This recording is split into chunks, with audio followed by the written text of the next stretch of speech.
जो देश में दो परिस्थितियां हैं। देश का अधिकांश भाग कानूनों का समर्थन कर रहा है। पत्रकार मित्र भी यहाँ बैठे हुए हैं, वो रोज़ आंदोलनकारी किसानों को भी देखते हैं और कानूनों का समर्थन करने वाले किसानों को भी देखते हैं और दोनों को तुलनात्मक रूप से अपने कार्यक्रम में अवसर देते हैं। आज भी विनोद जी के माध्यम से सभी किसान चिंतकों की एक टोली यहाँ आई है और उन्होंने अपने विचार नए कानूनों के समर्थन में व्यक्त किए हैं, उनका स्वागत किया है, उनका समर्थन किया है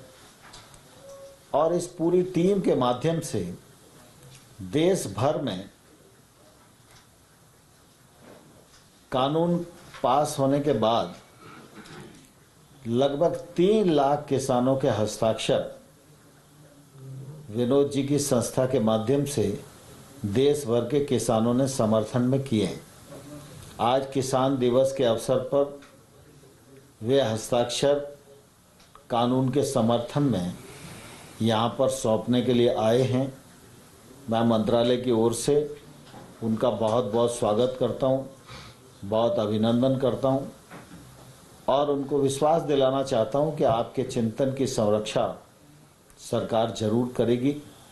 आज इस अवसर पर त्रिपाठी जी, मोहन कांडा जी ने अपने विचार व्यक्त किए। वो इस कार्यक्रम में आशीर्वाद देने के लिए यहाँ उपस्थित हुए।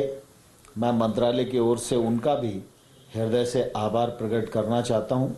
और आप सबको यह भरोसा दिलाना चाहता हूँ कि कृषि के क्षेत्र में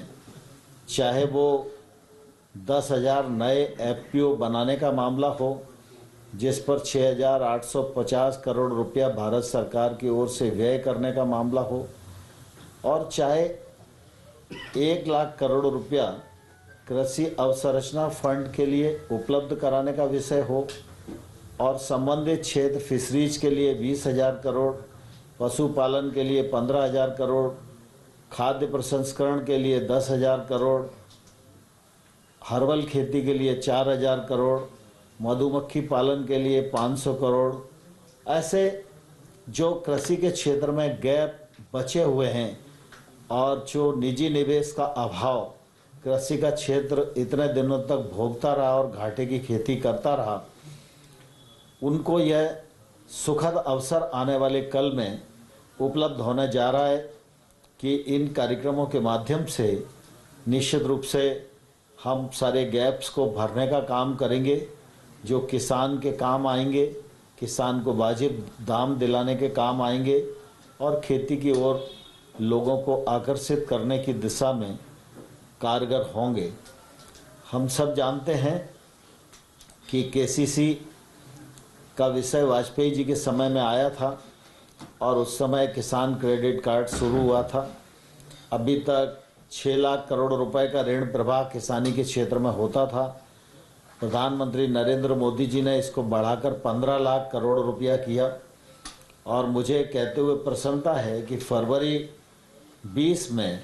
बांदा में हम लोगों ने केसीसी के अभियान का पुनः शुरुआत की थी। मोदी जी उस कार्यक्रम में उपस्थित थे, उन्हीं ने अनाउंस किया था और मार्च से लॉकडाउन की स्थिति आ गई, लेकिन कोविड भी रहा, लॉकडाउन भी रहा, तमाम सारी चीज़ें बंद हुई, तो हम सब ने देखा कि खेती और किसानी का काम प्रभावित नहीं हुआ। फसल की कटाई भी हुई, उपार्जन भी गत वर्ष की तुलना में अधिक हुआ। ग्रीष्म ऋतु की बुआई देखें, खरीफ की बुआई देखें, पैदावार देखें तो एक तौर से रिकॉर्ड तोड़ काम खेती ने किया है। लेकिन मैं इस अवसर पर बैंकों को भी धन्यवाद देना चाहता हूं कि उन्होंने कोविड के इस सीज़न में मोदी जी के इस अभियान को गंभीरता से लेते हुए 1 करोड़ से अधिक नए किसानों को केसीसी के कवर के अंतर्गत लाए और उसके आधार पर उनको 1 लाख करोड़ रुपया इन 8 महीने के भीतर किसानों को देने का काम किया। यह भी हम लोगों के लिए निश्चित रूप से प्रसन्नता की बात है।